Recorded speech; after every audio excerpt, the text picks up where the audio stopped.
Welcome to 2 Minutes of Your Time, Please, a daily devotional with CFM. Help thou my unbelief. The converted believer can experience instances of faithlessness. This is expressed as a rejection of God's inbirthed faith in the believer's life. I'll now introduce unbelief as another factor that hinders the power of God's word in the believer's life. In Mark chapter 6 verses 7 and 12, we see Jesus release the disciples into ministry, giving them power over unclean spirits, and his disciples were delivering people. How is it then that in chapter 9 of Mark, they are unable to deliver the boy? Jesus gives the answer in Matthew chapter 17 verse 19. It's unbelief.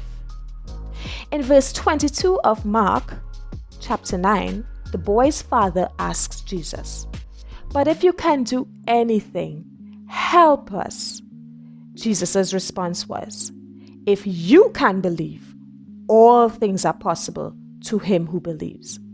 Immediately, the father of the boy cried out and said with tears, "Lord, I believe, help my unbelief." In other words, the issue wasn't if Jesus can deliver the boy, but the real issue was if the father could believe to receive the deliverance. Unbelief was the opposing factor that both the disciples and the boy's father was facing. The issue is never concerning the power of God, but the presence of unbelief.